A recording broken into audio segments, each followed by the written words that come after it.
if you are embarking on developing a discovery marketing plan, discovery marketing means that through the content you post, people discover you.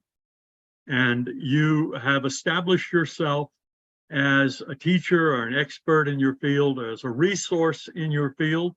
And it doesn't matter what field you're in, you have a knowledge that other people can use. And there are some things you can give away in terms of your knowledge that will draw people to you and that will put them in your reach and will take them through the first marketing funnel where you're developing a relationship with them, where they're becoming aware of you.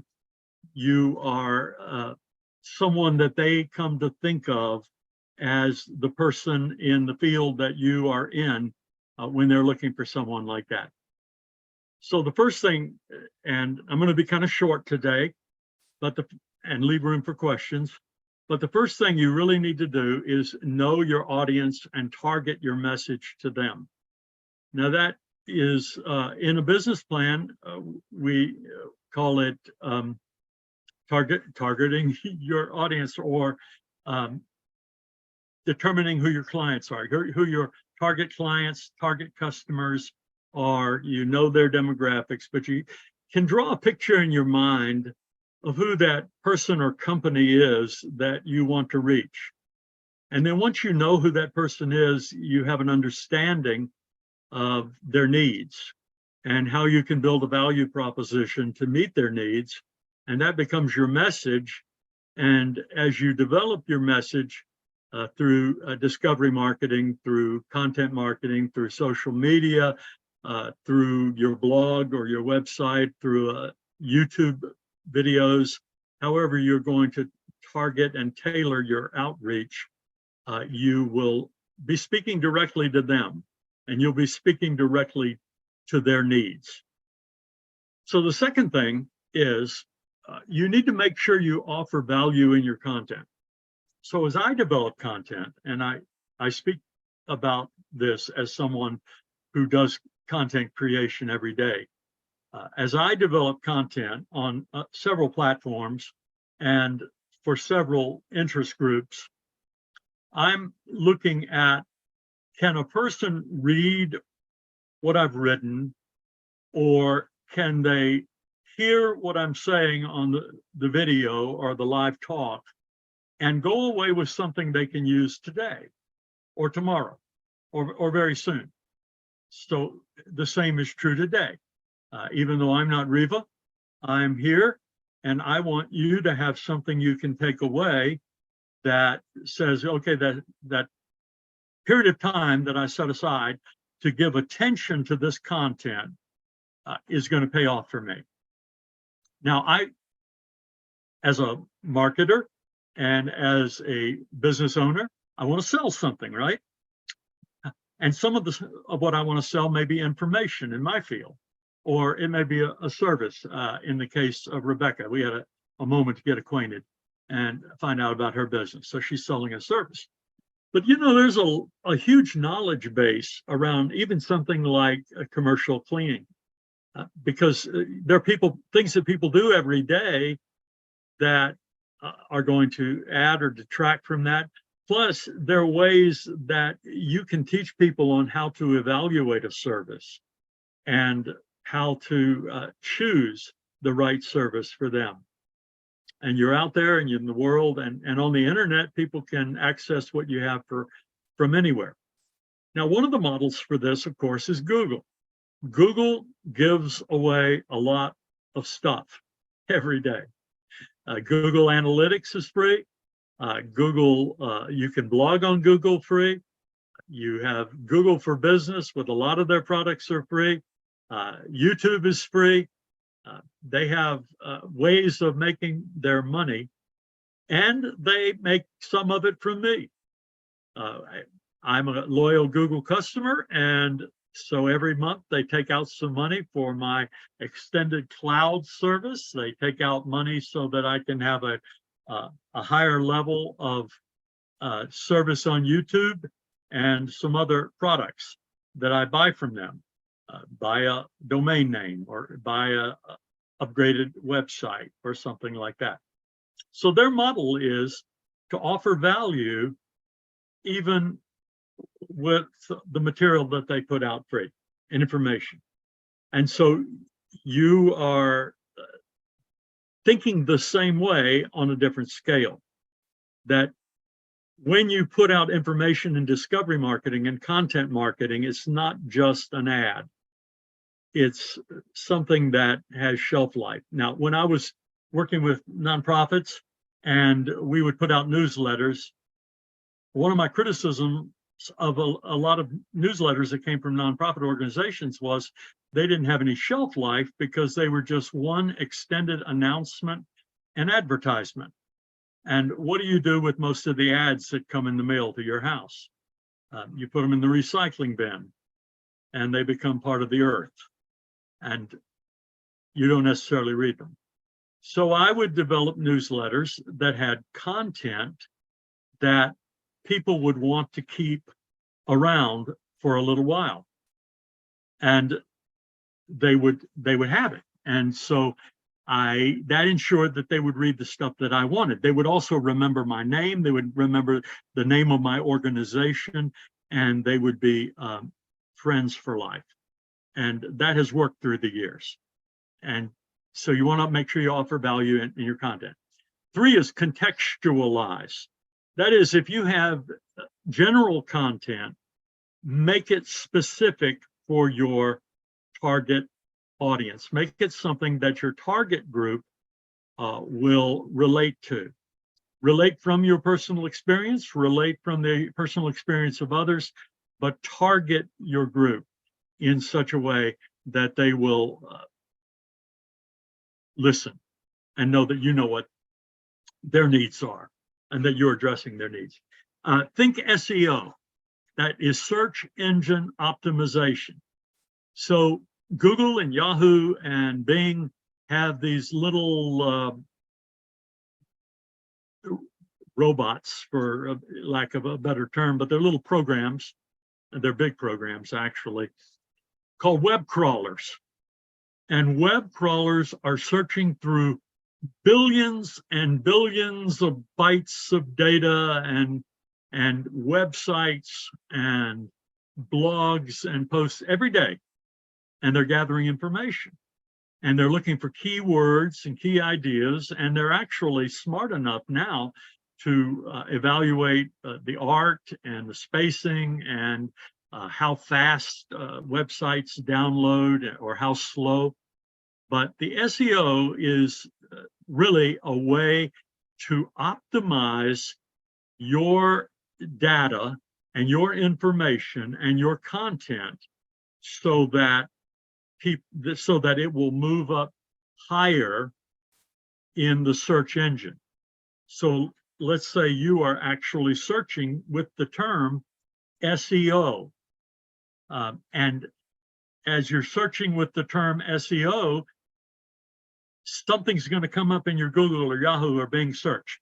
And what's going to come up is what the web crawler has determined and the algorithms have determined to be the most likely content to meet your needs and to answer your questions. So you want to learn how to optimize your SEO so that you come up early in the search engine. We've had someone else join us. I'm not Reva. I am a preview of Reva. Reva is recovering from surgery, and I'm doing an overview of content and discovery marketing until she can come in and do the full workshop. But I want to give you something of value. And so the first 3 points on discovery marketing is to know your audience and target your message to them. Make sure you offer value in all of your content. Contextualize by refining your approach to the specific target. And then the 4th is think SEO, search engine optimization. You can have the best content in the world, but if nobody finds it, it won't help your business. It won't help your marketing. The 5th key point today as you're doing content marketing or discovery marketing. You're trying to be discovered. You're trying to help people discover you is to distribute and promote widely across multiple platforms. So people will often ask me in a coaching or mentoring session, by the way, our mentors are free with SCORE, centralvalley.score.org. And then you look for find a mentor and you request a mentor, and we'll get you hooked up with someone this week. If you ask me, Tom, what is the best platform for me to advertise my business on? Should I do it on LinkedIn? Should I do it on Facebook? Should I do it on Instagram? Should I use TikTok? Should I use Twitter? Should I use my blog? Should I use my website? Should I do a Facebook group? Should I do a Facebook page? And my answer is going to be yes. You want to go where the people are, and you want to vary. Tumblr. So when I produce certain kinds of content, I will target it maybe to different kinds of platforms. If I'm focusing on business to business, I might use an article that I write in my LinkedIn newsletter, or I may just post something. But oftentimes, I will spread my content across all the platforms because I want to reach as many people as possible.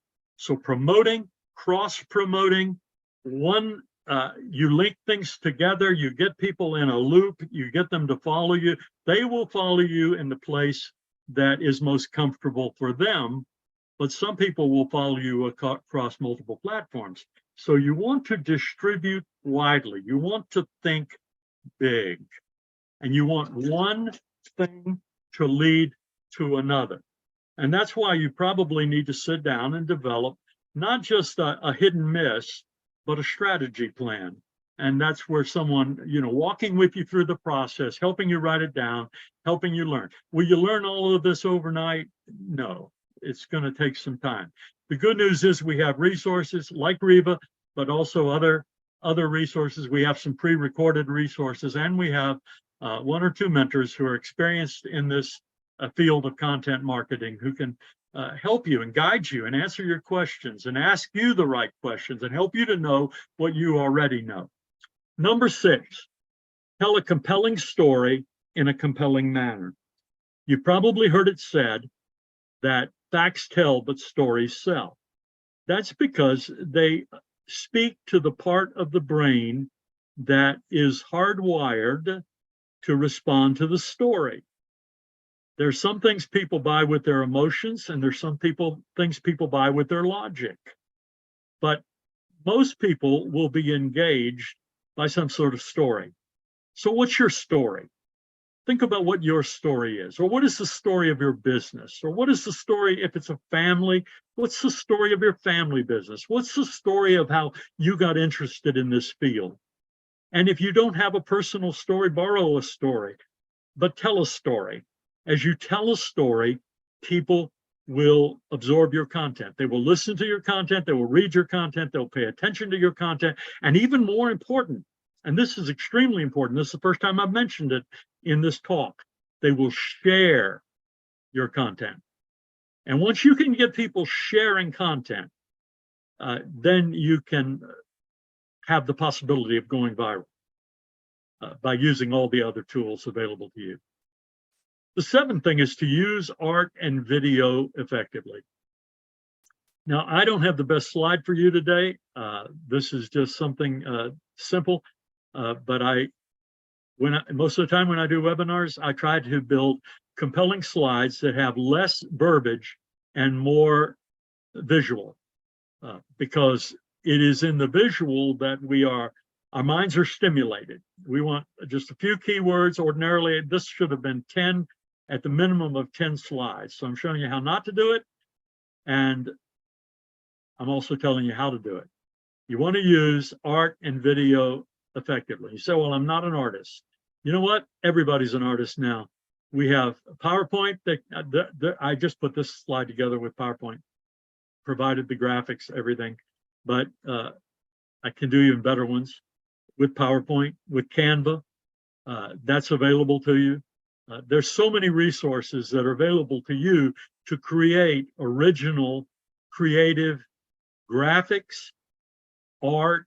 There are places where you can legitimately use people's art. They have put it up there. You want to give proper credit. You want to make sure that people are treated with respect and integrity when they take the time to create content, and you use it, and you want to find out what kind of permissions they're giving you to use it.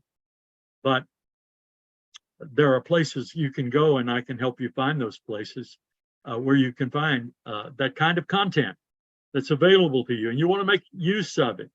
And video, moving objects, and that can be animation, or it can be other kinds of video. Plus, the value of your own talking face. Number 8, ask for help promoting and cross-promoting. I would just blatantly ask people if they appreciate this, would they share it? If this is helpful to them, would they please share it? I have noticed in some of my postings, all I have to do is just mention that.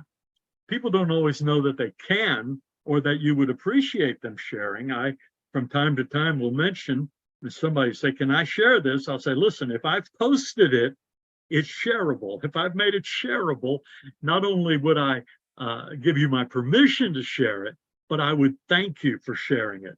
In fact, I hope everybody in the world shares it, because we want to get the message out.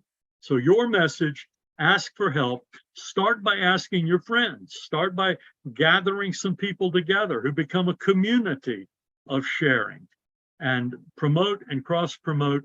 And one of the ways to do that is to become a person who has the reputation for helping to promote other people who are trying to do something positive in your community. And by positive, I mean not just nonprofits. I'm talking about a business is something profitable, and for the whole community. It is a contribution. When you start a business that helps our economy and has the promise of providing jobs, you are doing something valuable for everybody. So get your, number 9 is, this is one of the great things about social media, to get your audiences involved and engaged. Get them asking questions, get them making comments. We have things like Yelp where they can respond. Now, what you say, well, what's the danger is maybe they're going to have a complaint. That's one of the best things that you can have online if you handle it properly.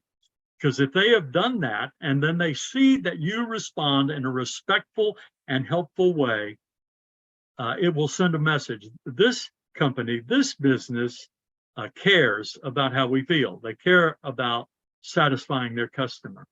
So you can't stop people from complaining publicly.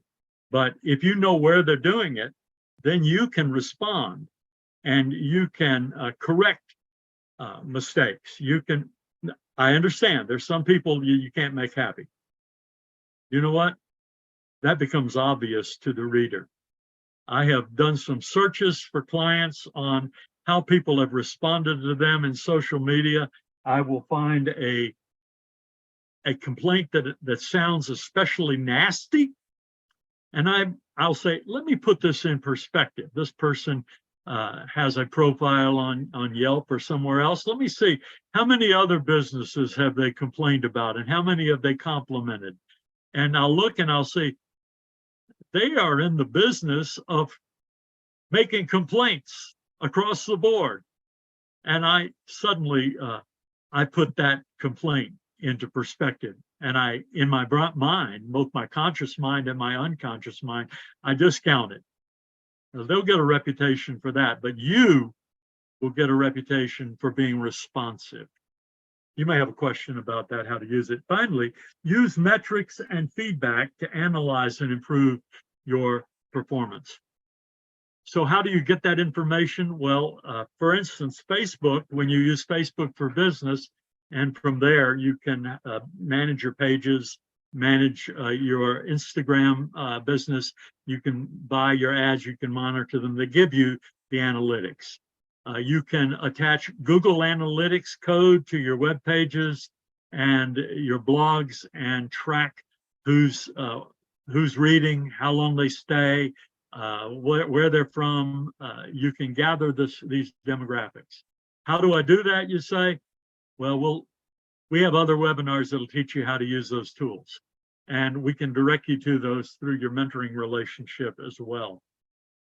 But you want to learn how to use the metrics and how to use the analytical tools to know how you're doing. Why?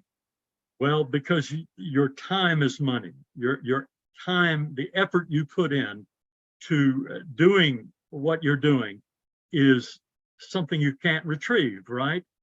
Now, you can make it a learning experience. So you get out there and you try something and it doesn't work.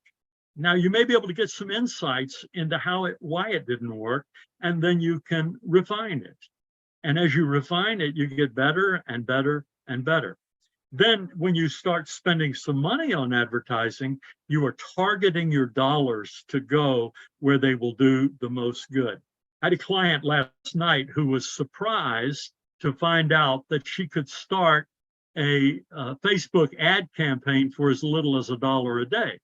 Now, Facebook will predict the reach. It doesn't reach that far, but it will reach some people. And that she could go as high as $500 a day. And then after that, you probably need to talk to a sales rep. But I have had campaigns on social media that I've paid as little as $5 a day for. And I've had campaigns that I've paid $35 a day for or $25 a day for. But I measure these things and I direct these things and I track the analytics and I watch where the money's going and I watch the return. Sometimes I don't want too much return at the same time. I want as much as I can manage and assimilate into my business. Hopefully you've learned something today that will help you to propel your next phase of content marketing, and you will be discovered by the people that are looking for what you have to offer and that you can serve.